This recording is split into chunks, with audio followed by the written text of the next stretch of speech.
എല്ലാവർക്കും നമസ്കാരം. നമ്മളിന്ന് ചെയ്യാൻ പോകുന്നത് വളരെ ഫേമസ് ആയ മാർവൽ സ്റ്റുഡിയോയുടെ തന്നെ ലോഗോയാണ്. പിക്സൽ ലാബ് ആപ്ലിക്കേഷനിലാണ് ചെയ്യുന്നത്. അതിനായിട്ട് നമ്മൾ ഇമേജ് സൈസ് യൂട്യൂബ് തമ്പനെയിൽ എന്ന ഓപ്ഷൻ തിരഞ്ഞെടുക്കുക. അതിനുശേഷം ടെക്സ്റ്റ് എഡിറ്റ് ചെയ്യുക. എഡിറ്റ് ചെയ്ത് മാർവൽ എന്ന് ടൈപ്പ് ചെയ്യുക.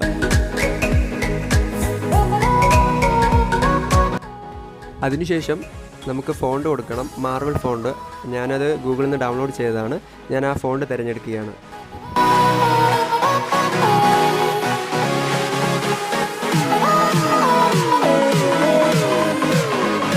ദെൻ നമുക്ക് ഇതിൻ്റെ സ്പേസിങ് കുറയ്ക്കണം. അതിനായിട്ട് സ്പേസിങ് ഓപ്ഷൻ എടുത്ത ശേഷം -2 എന്ന റേഷ്യോയിലോട്ട് സ്പേസിങ് കുറയ്ക്കുക.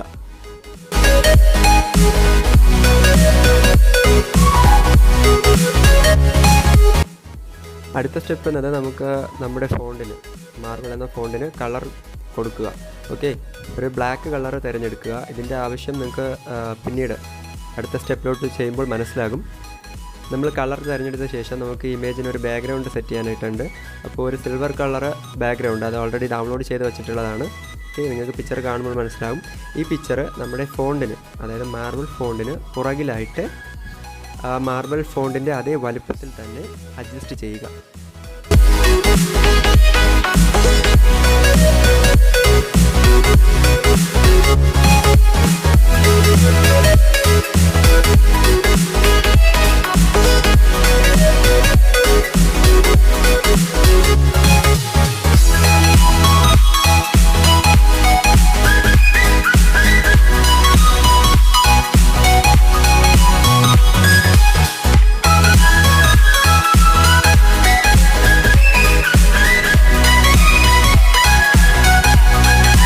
അതിനുശേഷം നമുക്ക് ചെയ്യേണ്ടത് ഈ 2 ലെയറും, ഇമേജ് ലെയറും ഫോണ്ട് ലെയറും മെർജ് ചെയ്ത് ഒറ്റ ഒബ്ജക്റ്റ് ആക്കുക.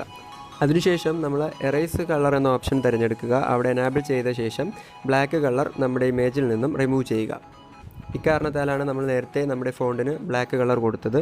അങ്ങനെ കൊടുക്കുമ്പോൾ നമ്മുടെ ഇമേജിൻ്റെ വേറെ ഭാഗങ്ങളൊന്നും ഡിസ്റ്റർബ് ചെയ്യാത്ത രീതിക്ക് നമുക്ക് വർക്ക് ചെയ്യാൻ കഴിയും. അതിനുശേഷം നമുക്ക് തിരഞ്ഞെടുക്കേണ്ട എംബോസ് ആണ്. എംബോസ് തിരഞ്ഞെടുത്ത് എനാബിൾ ചെയ്യുക. അതിനുശേഷം ലൈറ്റ് ആംഗിളൊക്കെ അഡ്ജസ്റ്റ് ചെയ്യുക. ഇതെന്തിനാണ് ചെയ്യുന്നതെന്ന് വെച്ചാൽ നമ്മളിപ്പോൾ ചെയ്യുന്ന വർക്കും മാർവൽ സ്റ്റുഡിയോൻ്റെ ലോഗോയും ഒറിജിനലായിട്ടുള്ള ലോഗോയും തമ്മിലുള്ള ഒരു പെർഫെക്ഷൻ കിട്ടത്തക്ക രീതിക്ക് നമുക്ക് ഈ ഓപ്ഷൻസ് വഴി അഡ്ജസ്റ്റ് ചെയ്യാൻ കഴിയും. നിങ്ങൾക്ക് ഇപ്പോൾ ഇത് അഡ്ജസ്റ്റ് ചെയ്ത് കഴിയുമ്പോൾ നിങ്ങൾക്ക് കിട്ടുന്ന റിസൾട്ട് കാണുമ്പോൾ മനസ്സിലാകും. അതിനുശേഷം നമുക്ക് ചെയ്യേണ്ടത് സ്റ്റുഡിയോ എന്ന് ടൈപ്പ് ചെയ്യണം. അതിനായിട്ട് ടെക്സ്റ്റ് എഡിറ്റ് ഓപ്ഷൻ എടുക്കുക. ഓക്കെ, അതിനുശേഷം നമ്മൾ അവിടെ സ്റ്റുഡിയോ എന്ന് ടൈപ്പ് ചെയ്യും.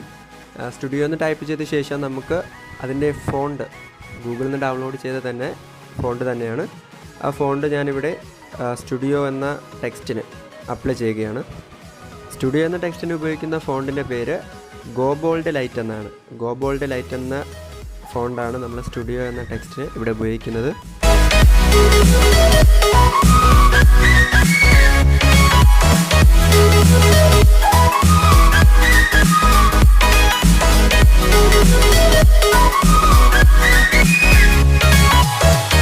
സ്റ്റുഡിയോസ് എന്ന ടെക്സ്റ്റിൻ്റെ സ്പേസിങ് -1 എന്ന രീതിക്ക് സെറ്റ് ചെയ്യുക. ദെൻ നമുക്ക് ചെയ്യേണ്ടത് ഷേപ്സ് എന്ന ഓപ്ഷൻ തിരഞ്ഞെടുക്കുക. അവിടെ നമുക്ക് ലഭിക്കുന്ന ആ സ്ക്വയറിൻ്റെ സൈസ് അഡ്ജസ്റ്റ് ചെയ്തുകൊണ്ട് നമുക്ക് സ്റ്റുഡിയോസ് എന്ന ടെക്സ്റ്റിൻ്റെ മുകളിലും താഴെയുമായിട്ട് 2 ലൈൻ ക്രിയേറ്റ് ചെയ്യണം.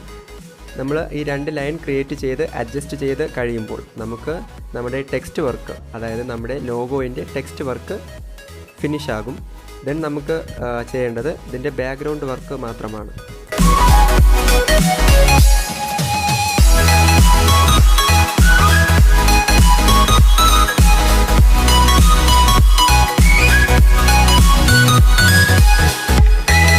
എല്ലാം കഴിഞ്ഞ ശേഷം ആ ലൈനിൻ്റെ തന്നെ കോപ്പി എടുക്കുക. കോപ്പി എടുത്ത ശേഷം രണ്ടാമത്തെ ലൈന് നമ്മൾ സ്റ്റുഡിയോസ് എന്ന ടെക്സ്റ്റിന് താഴെ, ഞാനിപ്പോൾ ചെയ്യുന്നത് പോലെ സ്റ്റുഡിയോസ് എന്ന ടെക്സ്റ്റിന് താഴെയായിട്ട് അഡ്ജസ്റ്റ് ചെയ്ത് വയ്ക്കുക.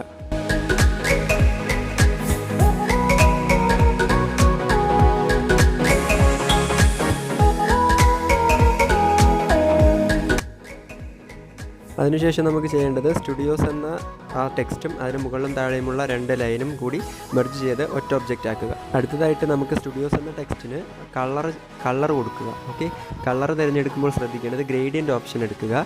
ഗ്രേഡിയൻ്റ് ഓപ്ഷനിൽ മുകളിലും താഴെയുമായിട്ട് വരുന്ന ഓപ്ഷനിൽ മുകളിൽ സിൽവറും താഴെ ബ്ലാക്കും വരുന്ന രീതിക്കുള്ള കളർ തിരഞ്ഞെടുത്ത ശേഷം ഞാനിപ്പോൾ ചെയ്യുന്നത് പോലെ കളർ അഡ്ജസ്റ്റ് ചെയ്യുക.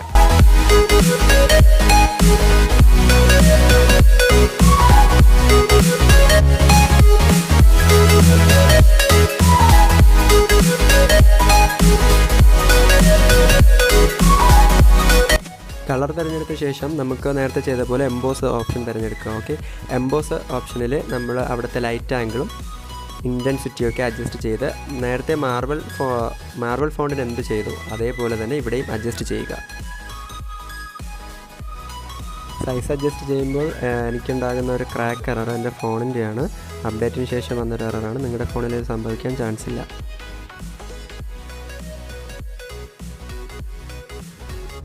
രണ്ട് ഒബ്ജക്റ്റിൻ്റെയും സൈസ് അഡ്ജസ്റ്റ് ചെയ്ത ശേഷം നമുക്കിതിനെ രണ്ടും മെർജ് ചെയ്ത് ഒറ്റ ഒബ്ജക്റ്റ് ആക്കണം. ഓക്കെ, ഞാനിപ്പോൾ ചെയ്തു. ഓക്കെ, മെർജ് ചെയ്തു. അതിനുശേഷം നമുക്ക് ചെയ്യേണ്ടത് ഇതിൻ്റെ ബാക്ക്ഗ്രൗണ്ട്, നമ്മുടെ ലോഗോയിൻ്റെ ബാക്ക്ഗ്രൗണ്ട് സെറ്റ് ചെയ്യുക എന്നതാണ് അടുത്ത ഫൈനൽ സ്റ്റെപ്പ്. ഓക്കെ, സോ ഞാനിവിടെ ബാക്ക്ഗ്രൗണ്ട് കളർ സെക്ഷൻ തിരഞ്ഞെടുത്തു, ഗ്രേഡിയൻ്റ് ഓപ്ഷൻ തിരഞ്ഞെടുത്തു. അതിനുശേഷം നമുക്ക് റൗണ്ട് ഷേപ്പിൽ വരുന്ന ഒരു ഗ്രേഡിയൻ്റ് ഓപ്ഷനാണ് തിരഞ്ഞെടുക്കേണ്ടത്. ഓക്കെ, നടുക്ക് വരുന്ന കളർ റെഡും പുറത്ത് വരുന്ന കളർ ബ്ലാക്കുമാണ് തിരഞ്ഞെടുക്കേണ്ടത്.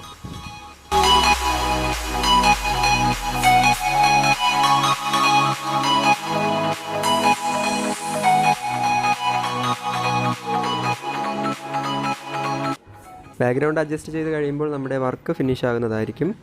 നമുക്ക് മാർബിൾ സ്റ്റുഡിയോൻ്റെ ലോഗോ ക്രിയേറ്റ് ആയി കഴിഞ്ഞു. നിങ്ങൾക്ക് ഈ ട്യൂട്ടോറിയൽ വീഡിയോ ഇഷ്ടമായെന്ന് കരുതുന്നു. ഇഷ്ടമായെങ്കിൽ ലൈക്ക് ചെയ്യുക.